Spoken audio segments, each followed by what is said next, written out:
Have you ever thought that you were over something only to have it sneak back into your life and knock you off your feet? That's exactly what happened to me after my cardiologist appointment on Monday. It wasn't even the appointment itself. It's what happened the next day on Tuesday morning.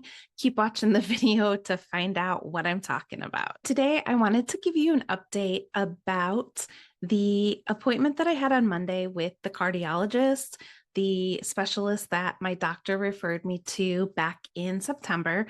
So for 28 days, I spent a whole lot of time playing the what if this, what if that, what if this, what if that game over and over and over in my head. I was in a constant state of worry. 28 days was rough because I was so anxious about this appointment. And if you aren't sure what's going on, you can watch this video and that explains the symptoms that I was having and why my doctor referred me. So, anyways, I go to the appointment on Monday and it went well. The cardiologist actually, two different times, had asked me, what else is going on? And I'm like, nothing. And he's like, what else is going on? There has to be something else going on that your doctor referred you to me. So I felt this minor annoyance. He didn't make me feel like it was a waste of his time. But by those comments, I took it as, okay, well, clearly he doesn't think that I need to be here and it's a waste of time. And that's just all shit that I'm making up in my head. Again, he did nothing to make me feel like that. But, anyways, so everything that was going on is nothing to be concerned with. My EKG came back great. And he just said, I don't think you have a heart problem. Your EKG looks great. So, anyways, I had went into this appointment and I had it in my head that I was going to do the same thing that I did when I first started seeing my PCP, my primary care physician, that I was going to not get weighed because with an eating disorder, knowing the number on the scale, it just causes too many issues. So I had myself just ready to request to not be weighed. Well, by the time my appointment rolled around at 3:20 p.m., I will never do an appointment like that again that late in the afternoon because after already being stressed for 28 days, I then had all of that day to stress even more. Anyways, I was so anxious about everything going on that I didn't even feel like I had the energy to tell the nurse, look, I don't want to be weighed. But this is what I did say. So when she called me and led me back, of course, she led me right to the scale. And I just told her, I said, I have an eating disorder. Can I please just stand on the scale backwards? And please do not say the number out loud. She's like, absolutely, absolutely, not a problem. So that was done and handled. And she took me into the exam room and we were chatting. And she told me that she relates to that whole standing on the scale backwards or not wanting to be weighed because she herself struggles with disordered eating. Anyways, so everything went well. And then I went home.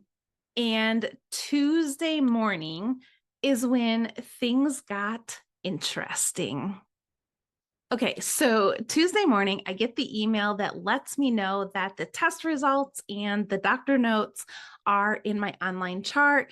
So, not even thinking about the fact that I stepped on the scale, I went, I clicked, logged in, and they're staring me in the face. I mean, it was almost like it was just this neon thing that was flashing, screaming, taunting me in these big black bold numbers was my weight. I have not known that number in several years since I ditched the scale.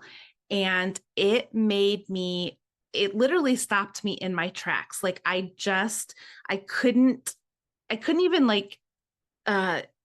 look at anything else. Like I was just so zoned in and focused on that number. I don't it probably wasn't even like a minute that I was focused on it, but it was definitely a couple seconds. And it shook me to the core. I was surprised by seeing the number, but not for the reason that you probably think. Uh, just because not having seen that number in so long, it just sent me into this, oh, I don't even know how to explain it. It just was not good. I had a meltdown. I went through all these emotions of I was pissed, I was sad, I all this negative stuff just came up for me and I just sat there, then I cried and I was just like, why? Why can't I effing be skinny? Why can't I be thin? Why can't I have a normal body? And what happens when stuff like this happens and I get squirrely like this, that's when the eating disorder comes back out and wants to play. And thankfully, I am far enough into recovering from my eating disorder that I have tools in my toolbox to use when something comes up that makes me feel that chaotic, like I have to engage in the eating disorder. The first thing was I just needed to stop, take a couple deep breaths, and just allow myself to feel the feelings that I was feeling. And then I got my journal out and I don't know if you have ever been like an angry journaler where you are just gripping whatever you're writing with so hard and you're writing so fast and you're just pressing so hard that it like shows up the indentation of the letters and stuff shows up like the next page. So I was angrily journaling and just getting all this shit out of my head. And one of the things that I learned a gazillion years ago when I went into AA was when I was struggling wanting to pick up a drink and would call my sponsor and she would talk to me and stuff. She would have me do this process where she would be like, okay, talk me through step by step from the minute you buy the alcohol, pick the drink up, walk me through all the way to the end what's going to happen. So that's kind of been a tool that I have used a few different times when I've struggled and wanted to binge and purge. I was journaling all that and was asking myself, okay, Tish, what is going to happen? Walk me through step by step, write out those steps from the minute you start planning it to when you start doing the binge, just walk me through it. I did all that and it helped. I just needed to get all of that out.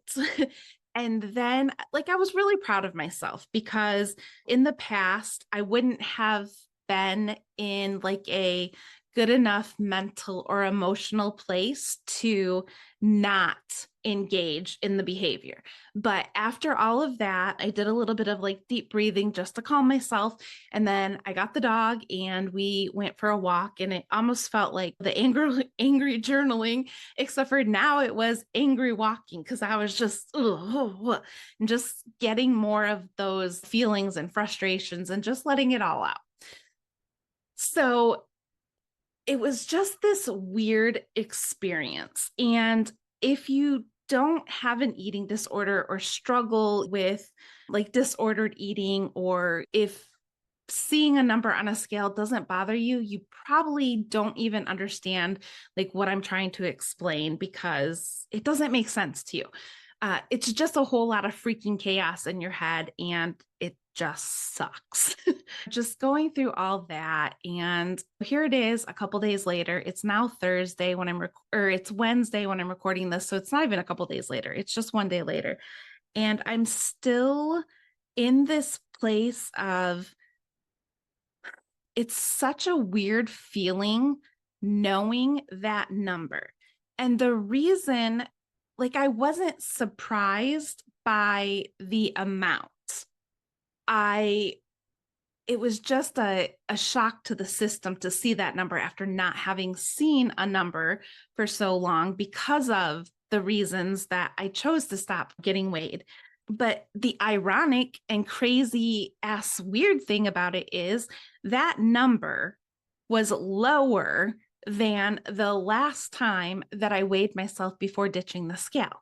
So then I'm like, okay, why you would think that knowing that would not send me into this crazy ass emotional roller coaster, but it did. And today I still am feeling kind of like raw and emotional, and just I've went through a little process of beating myself up because had I just refused to get weighed, I wouldn't be dealing with this. But that's neither here nor there because it happened and I'm dealing with it. To see that number staring me in the face like that, I feel like literally it was taunting me. Like it was just this neon light flashing. But to see that number, the reason that I think that it has bothered me so much is because I have spent since like the end of 2018, really getting started in 2019, I've spent those last several years trying to dismantle all of the diet culture messaging and everything that was just ingrained in my brain about my worth coming from a number on the scale. So I really think that that's why that I'm struggling so much, because when you work so hard to dismantle something and then it comes back up, it's so easy to step back into that old pattern, that old thinking process. So at the end of the day, I just have to keep reminding myself that that number does not define me. In the past, when I was caught up in diet culture and all that craziness, I did believe that that number on a scale defined me. And I want you to know that if you are struggling with an eating disorder or disordered eating, that that number does not define you. It has never defined you and it never will define you. You are so much more than a number on the scale. You are full of talents and gifts. And just by being you, you bring light and life and love to those around you. So just remind yourself it's just a number and it does not define you. I would love to know, have you ever had a similar experience like what I just shared? Leave me a comment. Let's chat about this. I think it's time that we do start talking about all this. And remember, if you found this video helpful, please give it a thumbs up, a like, whatever you call it. And if you have not subscribed, be sure to subscribe. Thank you. And I look forward to seeing you in the next video.